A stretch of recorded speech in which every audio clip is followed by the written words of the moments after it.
নমস্কার।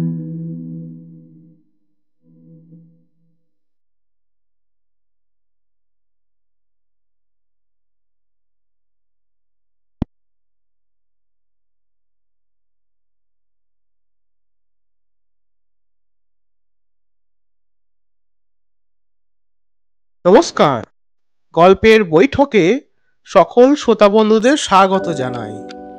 অনেকদিন পর আবার একটা গল্প নিয়ে হাজির হয়েছি।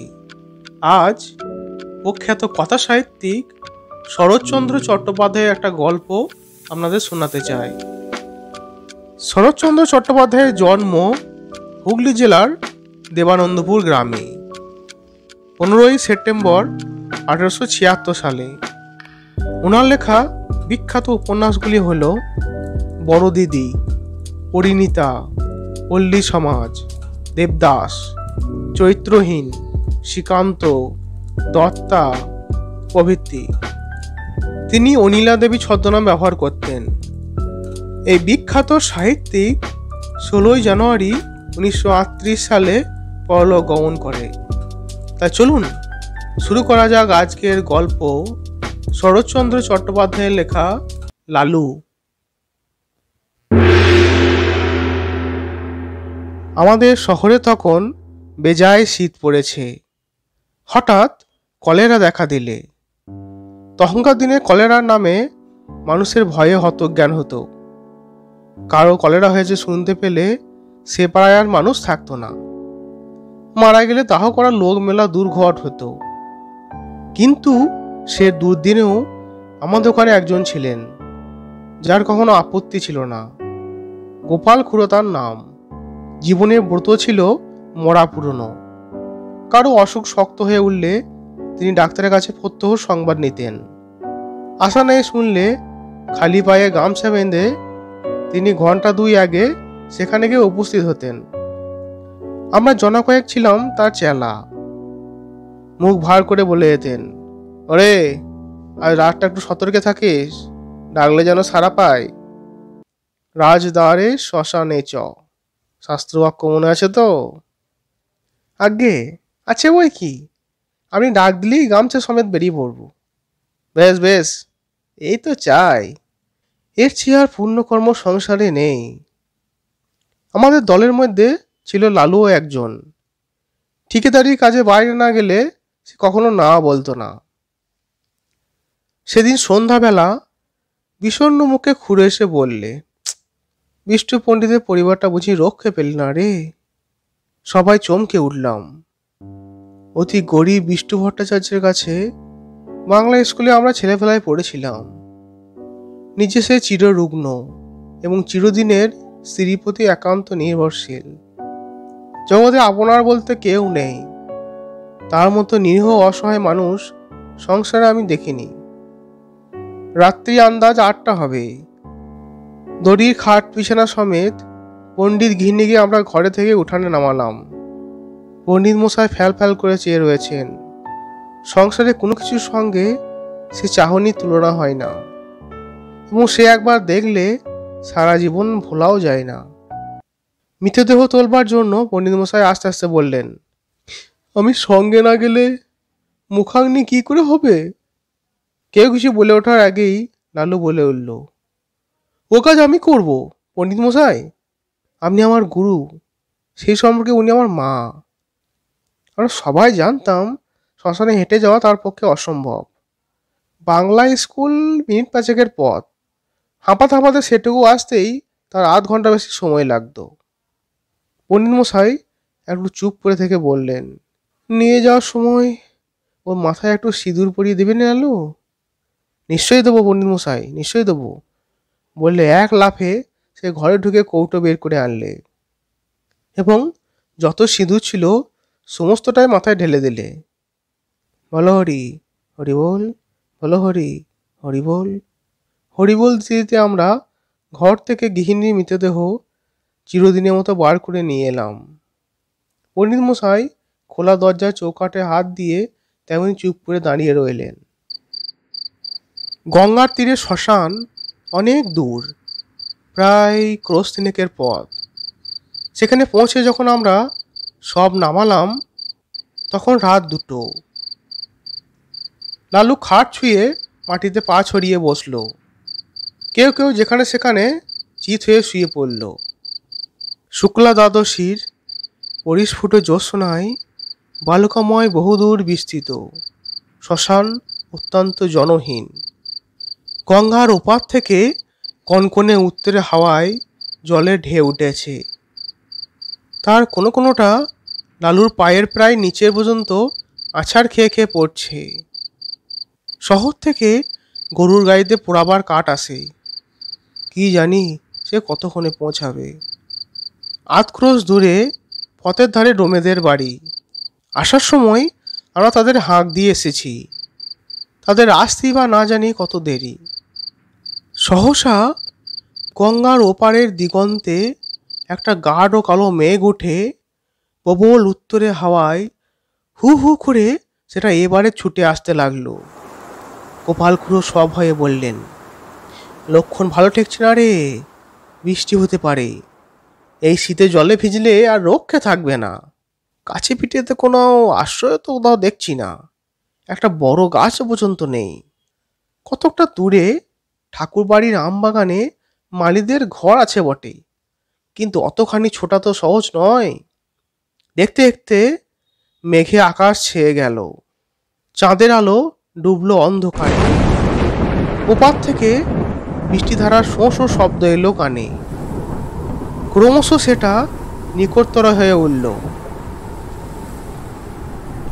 আগাম 2-10 ফোঁটা সকলের গায়ে এসে পড়ল তীরের মতো। কি করি ভাবতে ভাবতেই মুষলধারায় বৃষ্টি নেমে এলো।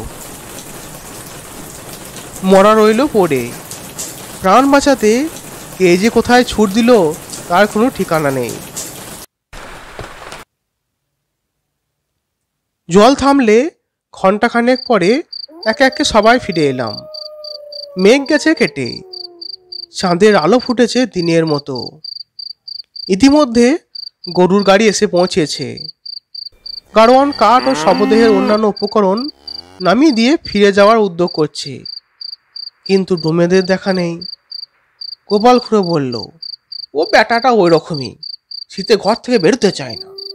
মণি বলল, কিন্তু খুড়ো, লালু এখনো ফিরল না কেন? সে যে বলেছিল মুখে আগুন দেবে, ভয়ে বাড়ি পালালো না তো? খুড়ো লালুর উদ্দেশ্যে রাগ করে বললেন, ওটা ওই রকমই, যদি এতই ভয় মরা ছুঁয়ে বসতে গেলি কেন? আমি হলে বজ্রাঘাত হলেও মরা ছেড়ে যেতাম না। ছেড়ে গেলে কি হয় খুড়ো? কি হয়? কত কি, শ্মশান ভূমি কি না? শ্মশানে একলা বসে থাকতে আপনার ভয় করতো না?